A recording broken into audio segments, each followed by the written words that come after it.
Hi everyone. क्या करें जब हस्बैंड आपको पसंद ना करें। देखिए, हस्बैंड के पास तो कई सारे रीज़न होते हैं। वो ऑफिस चले जाते हैं, वो बाहर अपने दोस्तों के पास बैठ जाते हैं, घर में मन नहीं लग रहा है तो बाहर चले जाते हैं, कितनी भी देर तक बाहर घूम के आ जाते हैं तो उनका तो माइंड फ्रेश हो जाता है, वो चीज़ों को भूल जाते हैं। लेकिन लेडीज़ों को तो बेचारियों को घर में ही रहना है ना, उनको घर में रहना है और ये सब सहना भी है। उनकी कंडीशन तो ये हो जाती है कि रहना भी है और सहना भी है। अब ऐसे में क्या होता है कि जो बेचारी वाइफ होती है वो परेशान हो जाती है। वो सोचती है कि ऐसा क्या करूं, ऐसा क्या हो गया कि हस्बैंड हमेशा मतलब मेरे से गुस्सा रहते हैं, मैं ऐसा क्या करूं। वो बहुत परेशान रहती है ये चीज़ सोच करके। तो देखिए, आपको ये सोचना भी चाहिए। आपको जो है कुछ चीज़ों पर थोड़ा ध्यान देना होगा। आज वही बातें मैं आपको बताने आई हूँ। आप अगर इन चीज़ों पर ध्यान दे लेंगे, यकीन मानिए आपके हस्बैंड आपकी इन चीज़ों को देखकर जो आप अपने अंदर बदलाव लाएंगी, आपकी लाइफ इतनी ज़्यादा बदल जाएगी, आप देखते रह जाएंगे। आप ज़रूर इन चीज़ों को फॉलो ज़रूर कीजिएगा। देखिए, सबसे पहली बात क्या आती है इसमें, सबसे पहली बात क्या आती है, देखिए आपको जो है ना ये जानने की कोशिश करनी है, ये देखना है कि आखिर रीज़न क्या है। आखिर रीज़न क्या है कि हस्बैंड आपको पसंद नहीं कर रहे हैं, वो आपसे उखड़े उखड़े रहते हैं, आपसे ठीक से बात नहीं कर रहे हैं। जैसे ही वो घर में एंटर करते हैं और तुरंत ही वापस बाहर चले जाते हैं या आपसे कम बात कर रहे हैं, आखिर रीज़न क्या है। उस रीज़न को खोजने की कोशिश कीजिए। कहीं ऐसा तो नहीं जैसे ही वो घर में आते हैं घर का माहौल थोड़ा अच्छा नहीं रहता है, घर में शोर शराबा बहुत रहता है, या फिर कुछ कमी आप में तो नहीं है। जैसे ही वो घर में आए आप भी कई बार क्या मतलब कोई शिकायत करने बैठ गए, बच्चों की शिकायत करने बैठ गए, आज बच्चों ने ये किया, आज ये किया, आज किसी पड़ोसन के बारे में बात करने लगती है। महिलाओं में अधिकतर होता है ये, देखिए उनके घर में ऐसे हो गया, उनके घर में वैसे हो गया। क्या ऐसा माहौल तो नहीं है आपके घर का। देखिए, ये तो कुछ बातें हैं, देखना आपको है। आपको कोशिश करनी है जानने की आखिर ऐसी क्या रीज़न है, आखिर ऐसा क्या हो रहा है जिसकी वजह से हस्बैंड आपसे नाराज़ रहते हैं, उखड़े उखड़े रहते हैं।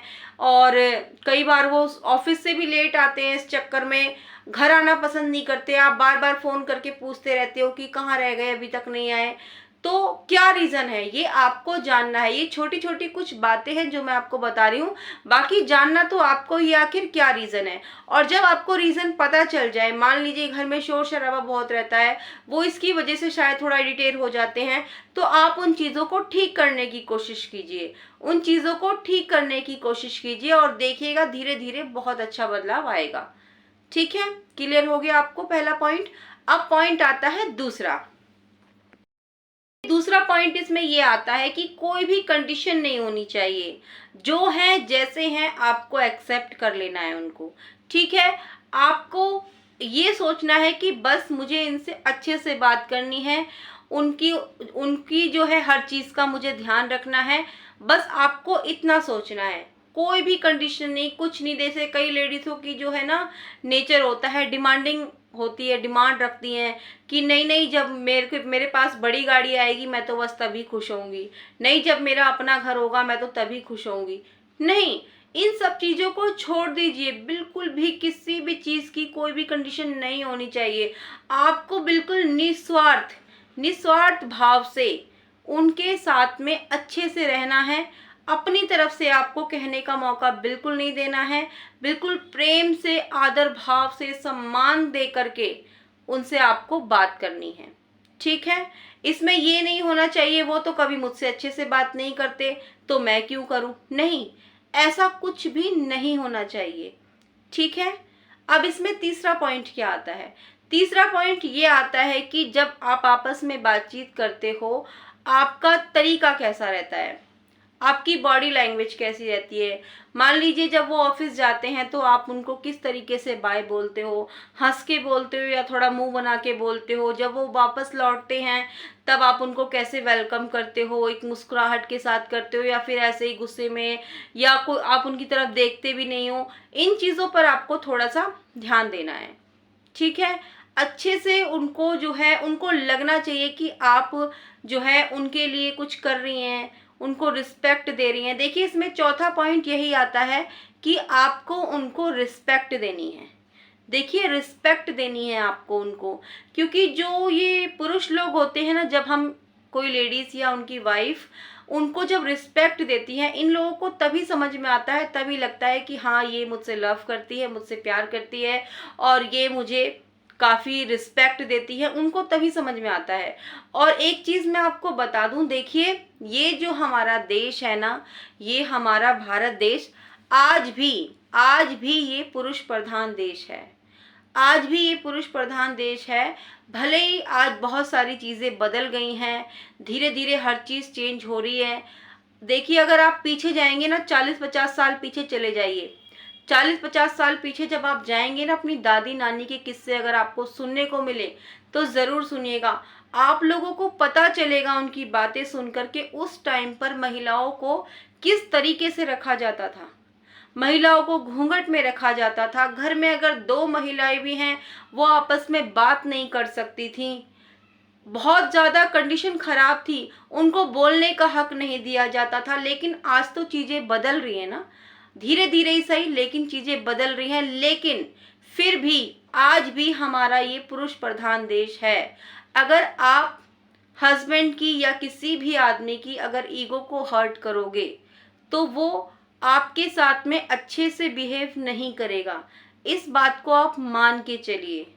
पहल अगर आप कर लीजिए या वो कर लीजिए, देखिए हस्बैंड वाइफ का जो रिलेशनशिप होता है ना, जो हस्बैंड वाइफ का रिश्ता होता है, इसमें कोई भी छोटा बड़ा या फिर मैं क्यों करूं, पहले पहले उनको करनी, पहली पहल मैं क्यों करूं, ये चीज़ें तो होनी ही नहीं चाहिए, होनी ही नहीं चाहिए, बिल्कुल भी नहीं होनी चाहिए। और महिलाओं से मैं इसलिए कह रही हूँ क्योंकि महिलाएं जो होती हैं ना, उनका कहा जाता है कि उनका दिल बहुत नर्म होता है और वो अपने हर रिश्ते को वाकई में दिल से निभाना चाहती हैं। देखिए आदमियों के अंदर थोड़ा ईगो होता है, उनकी ईगो हर्ट हो जाती है, तो उनसे हम जो है ना ये चीज़ एक्सेप्ट नहीं कर पाते कि वो कुछ ऐसा करेंगे। तो पहल अगर आप कर लेंगी ना तो ज़्यादा अच्छा होगा। आप एक कदम बढ़ाएंगी ना तो वो आपकी तरफ 2 कदम बढ़ाएंगे, लेकिन शुरुआत आप कीजिए। कोई भी बिना कंडीशन के शुरुआत आप कीजिए और देखिएगा आपकी लाइफ कैसे बदल जाती है। शुरुआत आप कीजिएगा। किसी भी तरीके का कोई भी मनमुटाव चल रहा है आपके बीच में, आपका रिलेशनशिप अच्छा नहीं चल रहा, कुछ भी है, लेकिन आप अपने अंदर ये बदलाव करके देखिएगा और आकर के इस वीडियो पर मुझे कमेंट करके ज़रूर बताइएगा। देखिएगा 10 से 15 दिन आप ये करके देखिएगा, आपको रिजल्ट ऐसे मिल जाएगा, मेरा पूरा दावा है ये। अब इसमें अगला पॉइंट क्या आता है वो भी सुन लीजिए। ये आपको जो है ना पेशेंस भी रखना होगा। जब आप ये सब चीज़ें कर रहे होंगे उनके लिए बिल्कुल निस्वार्थ भावना से, आपको पेशेंस तो थोड़ा दिन रखना होगा, अपने रिश्ते को थोड़ा सा समय देना होगा। जो चीज़ें इतने टाइम से खराब होती चली आ रही हैं, उनको थोड़ा ठीक होने में समय तो लगेगा ना, थोड़ा सा पेशेंस जरूर रखिएगा। कम से कम 20-25 दिन का पेशेंस, 1 महीने का टाइम आप खुद को ज़रूर दीजिएगा और आप देखेंगे कि आपकी लाइफ बदल जाएगी। अब इसमें एक पॉइंट ये भी आता है अगला कि आप जो है ना खुद को खाली मत रखिए। देखिए खाली दिमाग होता है ना शैतान का घर होता है, आप जानते हैं। जितना खाली रहोगे उतने ही परेशान रहोगे। अपनी पसंद का काम कीजिए। देखिए अब तो बहुत सारी सुविधाएं हैं हमारे पास, अब तो कहीं बाहर जाने की भी ज़रूरत नहीं है। आप ये वीडियो देख रहे हो, जाहिर सी बात है आप फ़ोन में देख रहे हो, वीडियो देख रहे हो, यूट्यूब वगैरह चलाना तो आप जानते ही हो। अगर ये वीडियो आप मेरी देख रहे हो तो आप इसी फ़ोन से जिस चीज़ में भी आपको इंटरेस्ट है आप सीख सकते हो। अगर आप पहले से आपको कोई चीज़ आती है तो आप लोगों को सिखा सकते हो। बहुत कुछ आप कर सकते हो कहीं बिना बाहर जाए। पहले के टाइम में इतनी सुविधाएं नहीं थी, लेकिन आज के टाइम में तो सुविधाएं बहुत हैं। आपको कहीं जाना भी नहीं है। अपनी पसंद का काम कीजिए, खुद को बिजी रखिए, खाली मत रहिए। और इसमें एक लास्ट यही कहूँगी मैं आपको, देखिए पॉजिटिव रहिए, अच्छा सोचिए, अच्छा कीजिए, तभी आपके साथ अच्छा होगा। ये थी कुछ बातें अगर पति पत्नी के बीच में थोड़ा कुछ भी मिसअंडरस्टैंडिंग होती है, कुछ भी उनके रिलेशनशिप में होती है, महिलाओं को अधिकतर जो महिलाओं को अपने हस्बैंड से शिकायतें होती हैं कि हस्बैंड उनकी केयर नहीं करते, तो उनसे रिलेटिव मैंने आपको ये बातें बताई हैं। उम्मीद कर रही हूँ आपको ये वीडियो आज का पसंद आया होगा और आप ये सुन के अपने जीवन में ज़रूर बदलाव लेकर आएंगी या आओगे। और वीडियो अच्छी लगी है तो एक लाइक ज़रूर दे दीजिएगा, और अगर किसी भी फैमिली फ्रेंड के मतलब की है तो उनको शेयर ज़रूर कर दीजिएगा। अभी तक चैनल को सब्सक्राइब नहीं किया है तो प्लीज़ वो भी कर लीजिएगा। मिलूंगी कल फिर से एक नई वीडियो के साथ, तब तक के लिए bye bye and take care.